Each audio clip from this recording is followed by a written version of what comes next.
Hello and welcome to today's Object Talk, which is in partnership with Bevis Marks Synagogue. As part of our partnership with the synagogue, we will be releasing Object Talks throughout the year to showcase objects linked to Bevis Marks, both from their collection and from the Jewish Museum London's collection.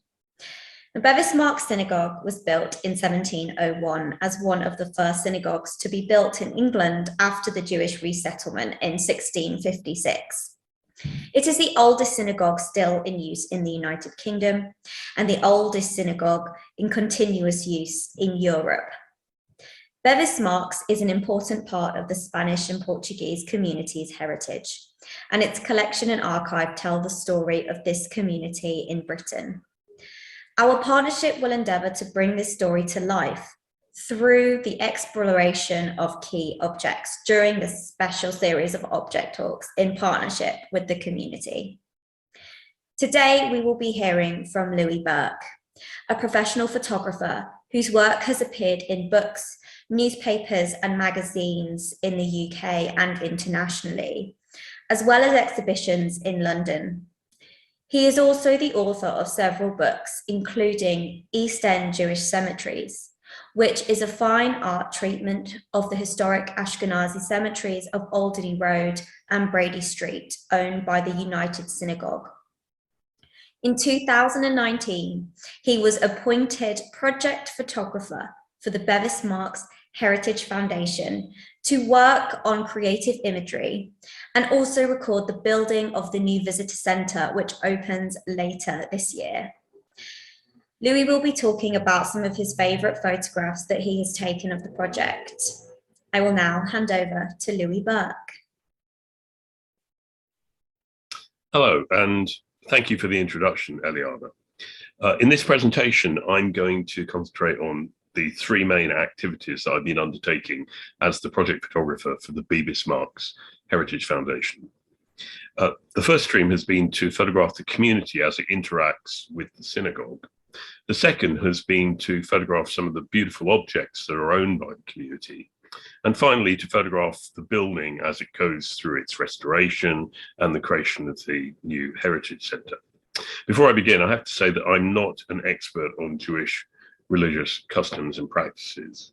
If there's items in my photographs that you don't understand, I suggest you look here at the Jewish Museum website for an explanation, or search on the internet, because there are many very good resources which explain Jewish customs and religious practices. So I'm going to fire up my presentation. And I'm going to begin with one of the very first photographs I took. This was at a Hoshana Rabbah service in October 2019. Should explain that photography in a lot of Jewish services is not allowed. Electronic devices are not allowed. But under the supervision of the rabbi, there are certain services where I could photograph, and this was one of them. This comes at the end of the Festival of Sukkot. And the reason why this is a good introduction is that I used one of the beautiful carved panels at the entrance of the synagogue to create a collage of some of the characteristics you would see if you visit Bevis Marks. The first is that during a service, the rabbi and leaders of the service, and even the congregation, some members, wear a traditional top hat, and you can see that. In the picture as well, you can see the outline of one of the chandeliers, I should say, and they feature very importantly in the life of the synagogue. And then in the far wall, we can see some of the wooden scroll work and Hebrew lettering of the Ark, where the Torah scrolls are stored. Now, that service was very interesting to me, and the next photograph is a particular moment in it. This is the moment when the rabbi will take the open scroll and display it to the audience, the congregants, which is an important part of the ceremony and an obligation in Jewish observance. And he does this by rotating it around 360 degrees. The reason why I particularly like this photograph is it emphasizes the reportage nature of the work I was doing and have been doing when I am photographing services. This is what the famous photographer Henri Cartier-Bresson calls a decisive moment. The scroll is raised. It's pointing upwards towards the mezzanine around the synagogue, which is the ladies' gallery. In Jewish religious observance, men and women are separated. And coming in from the right-hand side is a gentleman with his talit raised. This is a very common practice. It shows deference towards the talit. But what I'm trying to do here is bring together a story at one point in time. And interestingly, I would not be able to capture this, for example, in a Shabbat morning service. So it's quite an opportunity, a rare opportunity, to capture this particular moment in the ceremony. The next service I photographed was Purim in February 2020. Now, the focal point of that service is the reading of the Book of Esther. And people will bring their own copies of this. It's called the Megillah in Hebrew.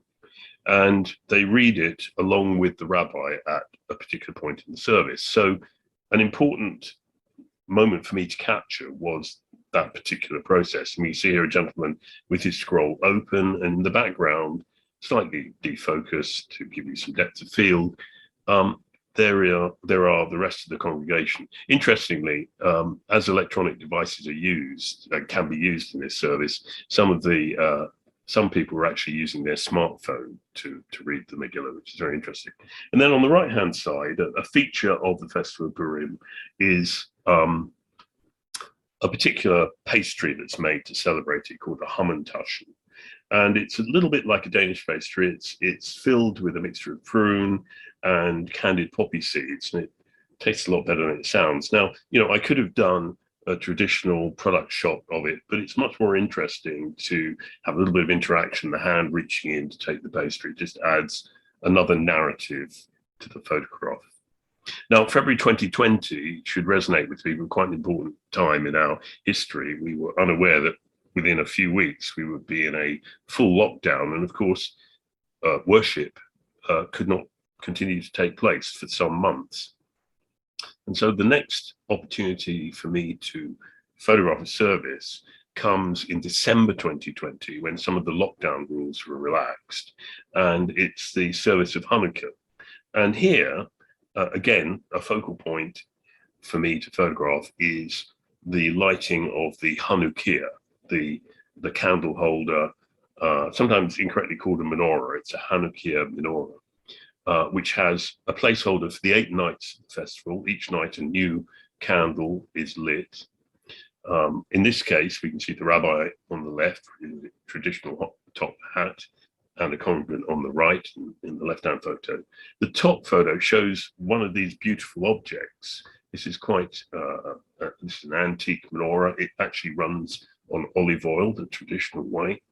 If you look again back at the left-hand photograph, you'll see a sooty stain above the menorah. This is a testament to how many years they have been lighting the menorah in this particular place in the synagogue. I hasten to add, during the restoration, that was painted out. The bottom right photograph is really just for archival purposes. It shows how, first of all, the congregants are socially distanced. There's a 2-meter distance between each one of the congregants, and the service is being filmed. It's actually being broadcast over Zoom, so that those people who are still shielding or unsure about going to a communal service can actually join in. Now, after that, my next opportunity to photograph was in October 2021, and this was a service for the Brit Milah, or circumcision, of a newborn Jewish male, which is an obligation in the Jewish faith, which I'm sure you all know about. And it gave me an opportunity to photograph something that, again, I wouldn't normally be able to do, which is in the left-hand side, the point in the morning prayers where a Jewish male will cover his head with his prayer shawl. And at the same time, he's wearing what is called a head tefillah. It's a small leather box which is filled with excerpts from the scriptures. He binds it to his head with a leather strap, and actually he's also wearing the same tefillah on his hand. And what was important to me was to get the focal point on the letter Shin on the side of the tefillah. The letter Shin is a very important Hebrew letter. It stands for a lot of things in Hebrew, and I encourage you to research exactly the detail of that. So in my photograph, I wanted a very traditional view. We see this quite often in paintings and figurines of a Jewish male with his talit over his head and with his tefillah on. But I wanted to get that captured, and then in soft focus in the background, we can see this is actually happening in the rest of the congregation as well. Right hand, we have a tableau which is composed of the father on the right of the child, the rabbi on the left leading the service, and in the foreground, we have the Moel. He is the individual who will carry out the circumcision. In my experience, and I've had two sons, so my fraught experience, this is normally carried out by a medical professional, who'd be a doctor or a surgeon. It's a very straightforward procedure. Now, I think it's interesting to show these photographs, which normally, one wouldn't see, because they show the social distancing measures put in during the summer of 2020, when worship was allowed again, when the lockdown rules were relaxed. First of all, there had to be a one-way system through the synagogue, and you can see that by the arrows on the floor. Incidentally, in the left-hand photograph, you can see that beautiful carved facade that you see on the entrance, and I photographed through in the first slide. On the right-hand side, we can see the rabbi, and what's he doing? He's laying out all the prayer shawls, the talit. He's also going to be putting out prayer books and kippot. You weren't allowed to bring anything into the synagogue because you might be bringing in contaminated textiles and books. Everything had to be provided. And the rabbi had to make sure that at least 48 hours in advance, all these items were out and being aired to dissipate, remove any contamination that might be there. So an interesting historic record of what went on. Now, this is preparation for the High Holy Days. On the left-hand side, we can see the caretaker is taking out the textiles that are only used during the High Holy Days, the special ones. On the right-hand side, a still life I composed showing the white Torah mantles and the special finials and other objects placed onto the Torah in the open ark. And on the railing in front of it, I've placed the shofar. This is a ram's horn, which is blown to signify events, the new year. It's also shown on the, also blown on Yom Kippur, and I've placed that on the railing just to give a bit more context to what is basically a still life photograph. Now, that leads me into talking about some objects, and I'm going to show two slides of objects which I found really fascinating. And I know this particular one, the painting by Aaron de Chavez from 1675 of Moses and Aaron, is described elsewhere on the Jewish Museum website. But I wanted to talk about the fact that clearly, as a photographer, I'm not completely divorced from what I'm seeing in front of me. And then, sometimes there is an emotional connection with what you're doing. Often there is. I don't think you can create photographs without feeling some connection, obviously. And in this case, this painting really spoke to me. I think it's an absolutely fabulous piece of art. We've got the Hebrew, we've got the Spanish translation. Obviously, this is a Spanish and Portuguese community, and in 1675, most of them were still probably native Spanish speakers. And we've got Moses and Aaron, and they actually look quite modern in their expressions, which I find fascinating. It was a difficult piece to photograph because it was behind glass, and I had to remove reflections in post-processing. But I really enjoyed photographing this piece, and I think this could easily be placed in the National Gallery, and it would be perfectly a perfect piece for that type of gallery. But it will be on display again in the synagogue once it reopens.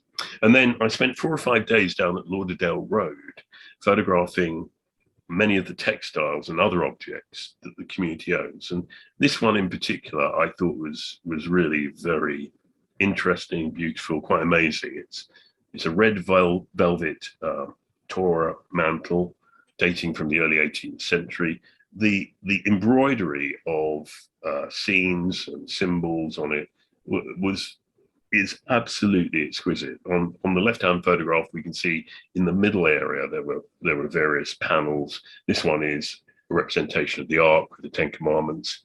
In the center, we have, and these were around the skirt, around the bottom of the Torah mantle, are the panels for various festivals. The one in the middle is Rosh Hashanah. You can see again the shofar, which I showed in that still life picture a few slides back. And on the right hand, we've got a representation of Sukkot, which includes the use of branches and a vegetable called an etrog. What I liked about both of them was that the embroidery of the Hebrew is very, very beautiful. It's very, very delicate. And on the right-hand one, the embroidery for Sukkot, particularly the leaves, is very fine. I spent over an hour photographing this object, and in fact, in the end, to get a perfectly vertical and horizontal plane of focus for the camera lens, I'm actually lying on the floor with a tripod next to me to make sure I have it perfectly on the object. Now, I'm going to finish by talking a little bit about the photography of the building. On the left-hand side, the view that you will see when you can go back to the synagogue when all the work is finished, the original stone arch and filigree iron gates. In this particular case, I opened them slightly so you can get a feel for the building that you're going to see behind it. And on the right-hand side, a portrait of the building in its courtyard. Since it was completed in 1701, it's always been off the street of Bevis Marks. It's never been actually on the street in its own secluded courtyard. While I was photographing that, the rabbi pointed out to me the bricks on the surface of the building in which there have been scraped Hebrew letters. And I asked him what they were from, and he said, well, the estate used to be much larger. It included several schools, a shop, vestry, meeting rooms, an orphanage. And he thinks during the playtime in the courtyard, some of the children scratched their Hebrew names onto the bricks. Quite a lovely thought. And then what a dramatic change. This is February 2021, and I'm beginning to photograph the construction on the site. There's an external scaffold that extends the entire way up the building.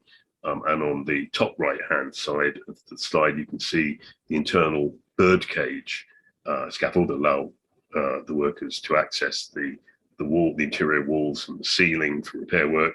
And the bottom right is a view of what it looked like at the top of the birdcage scaffold.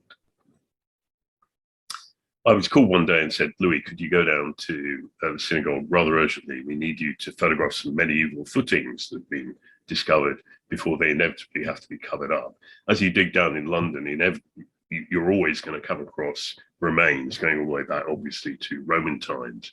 On the left-hand side and the top right, you can see the views going into the cellar below the synagogue called the Undercroft. Right-hand side, you can see that they've started work to they're going to convert the Undercroft into a display gallery to begin that work, and you see what they've exposed. An archaeologist was down there actually documenting the find. All these finds are documented, but in the end, they have to be covered over. The bottom right is just a small shot of a Roman roof tile that appeared to have fallen into the footings at the time that they were created, maybe as long as 800 to 1,000 years ago. And then this is me photographing one of the skilled artisans at work, the gilder, at the top of the birdcage scaffolding. Take this photograph, I'm actually lying flat on my back and pointing upwards. I go back to the fact that photography is a creative process. You need to think of the image you're trying to create in the mind of the beholder. Here we're looking upwards at this beautiful, very large, I think this is the central ceiling rose for the chandeliers. And the gilder is applying the gold leaf onto some glue, which he's previously colored gold, so it doesn't show through the thinness of the gold leaf. Quite an interesting process to watch as well as photograph. And here we have two of the other artisans. On the left-hand side, the decorator, who has been repairing dents and particularly cracks, separation cracks in the wood around the synagogue. After he glues them back together, he then has to cover up the glue with an exact match in terms of the original color that the wood surrounding it. On the right-hand side, we have the French potter at work. He's slowly dabbing into dents and cracks in the original 18th century, dating from 1701, wooden pews that are still in use in the synagogue. Both these men emphasize to me that they're not there to repaint. They're there to carefully restore, leaving as much of the original intact without touching it. Now, one part of the synagogue, which unfortunately will not be open to the public, but is truly amazing, is the roof structure. The roof structure, the volume of it is very similar to a medieval barn, if you've ever been into one of those. And one of the features of it, the woodwork is just incredible. Very large, very old, beautiful woodwork. One of the features that fascinated me are these timbers here. This is one continuous tree that's been cut in two and flattened and used to anchor the chandeliers. The chandelier comes through and then is anchored at the top with this particular tree. And down here we can see that somebody's actually carved their name. This is on the central beam, a continuous piece of wood that might weigh up to approximately 30 tons at the top of the roof on which everything is anchored. And the name, if you can make it out, is Jeeffrey, Jeeffrey. And I was a bit puzzled by that. I did some internet research, and indeed it is a very old English name. So you can imagine that possibly one of the roofers actually building this roof decided to scratch his name on the main roof beam for posterity. Now, I talked about candlelight before, but I can't do a presentation on the photography without including at least some photographs of the candlelit interior. On the left, shortly before restoration, on the right, shortly afterwards. I can't emphasize how beautiful the synagogue looks when it is lit by candlelight. In fact, after dark, the majority of the light is only from candles. There is some electric light in there, but not very much. And it just is very beautiful. Everything glows. Photographers might be wondering whether or not the color temperature on the right-hand photograph is accurate. And I spent a lot of time trying to make sure that this was what I was seeing. And it really is this warm. It really does glow. It's very, very beautiful. And as you get the opportunity to visit the synagogue after dark to attend the service, this is what you will see. And to finish with, this is before and after. So on the left-hand side, we have the synagogue as I documented it before the restoration work began. And then on the right-hand side, a photograph shortly before the restoration work has finished. And the changes are very subtle, and you would expect that to be the case because this is a grade 1 listed building. I should have mentioned that before. Grade 1 listed building. You can only restore it to the approximate look of what the original is. You can't redecorate it. And so the restoration itself has to be very kind, very subtle, but it is brighter. There's no doubt about that. Some of the wooden columns that hold up the latest gallery have been revarnished and cleaned up. The woodwork has been, where necessary, re-French polished, decoration around the arc, some more subtle lighting in the arches of the windows surrounding the latest gallery at the top of the building. And of course, we can see that the ceiling roses now back to what might have been their original look, with gilding around the edges rather than the later applied gold paint. Well, that brings me to the end of sharing my photography with you. I hope you've enjoyed that. And if you have any more questions, I'm sure you'll find the answers to them here at the Jewish Museum website or possibly on the internet. Thank you very much for watching, and goodbye.